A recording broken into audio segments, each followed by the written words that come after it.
Hey guys, what is going on? It's your boy Yack back with another video, and in today's video I'm going to be giving you guys a quick review for the second beta for KartRider Drift. Now if you guys remember back a while ago in December, I actually recorded my first gameplay footage of this. Now that footage was actually just like a montage moment of like all the funny moments and just showing off some gameplay for the game. But in this video I'm actually going to give you guys a quick rundown of everything that's going on. There's actually a battle pass now, all the character customizations, how to control, just all that.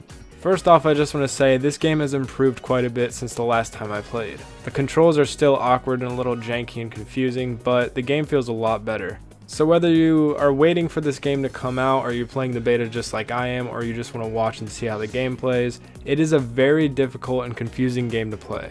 The controls are super awkward compared to other kart racer games like Mario Kart and Crash, but once you get it down, it's extremely satisfying to turn around corners. Once you hit that drift button, your kart just immediately flips to the side like it's about to fall over. There's a very weird technique you have to follow that's kind of followed in Crash, where you have to like straight line drift. In order to do that, you just got to push back to the left or back to the right in order to like straighten yourself out. And it's definitely going to take time. You can't just hop online immediately like I did and expect it to control just fine. That goes for the speed game mode, but in the item game mode, it's just chaos the entire time. In the speed game mode, people will be in front of you and people will be way behind you. It just depends how you play.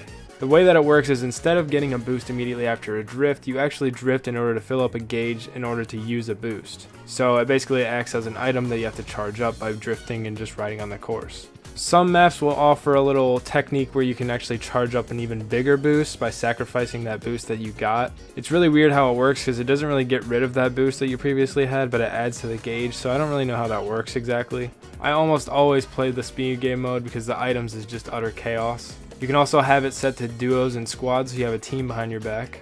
But there's also one problem, is when the first player crosses the finish line, you have 10 seconds to get across as well. That is not enough time to get to the finish line if you're way back in the map.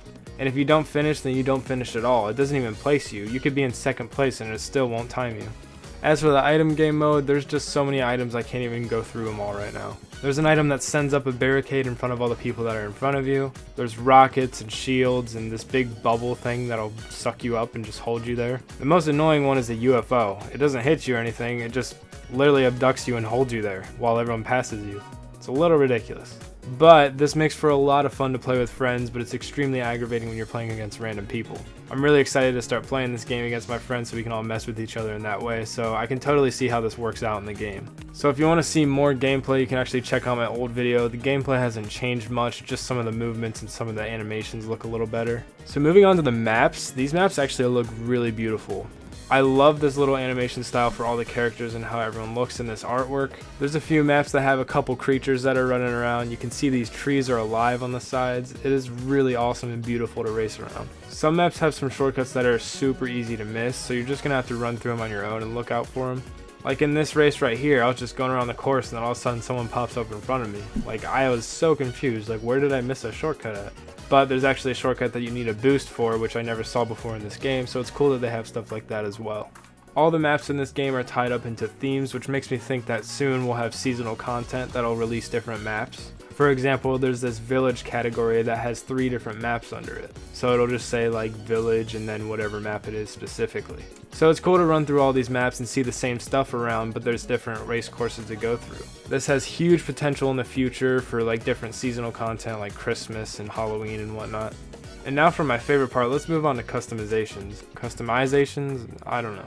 As of December, there was only 3 characters in the game with a few skins, and now we have a 4th. We won't have any skins provided right off the bat like we did last time, but you can see a few skins in the battle pass, which I'll talk about in a bit.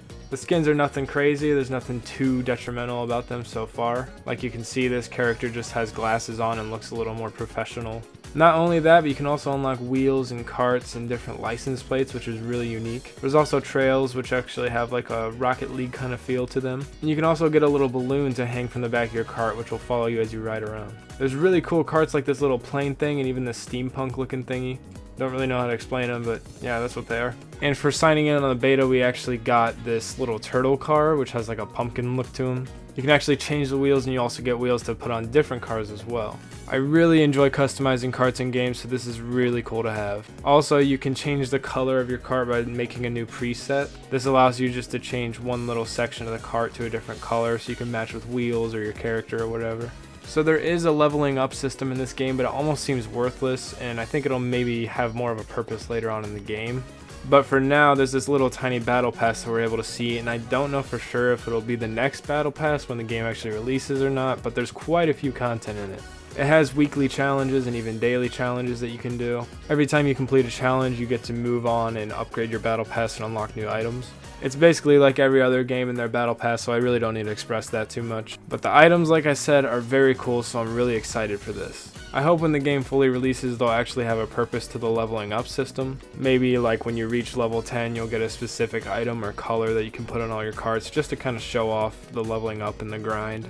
So anyways, this just covers everything that is happening in the second beta, and I'm not sure if all these items will transfer over to the full version, so I can't really say that that'll give us any advantage at all. But I'm almost positive that all these items that are available now will be available when the game fully releases. There's only one item that everyone will get exclusively for playing the beta, and that's this little KartRider drift cloud that follows your cart. I'm sure there'll be way cooler ones that release later on, so there's no need to stress that either. So I hope you guys enjoyed this video and you're just as excited as I am for this game to fully release. As of now, I don't believe there's an official release date, but I'll keep you guys updated if I hear anything. So anyways, thanks for watching, and I'll catch you guys next time.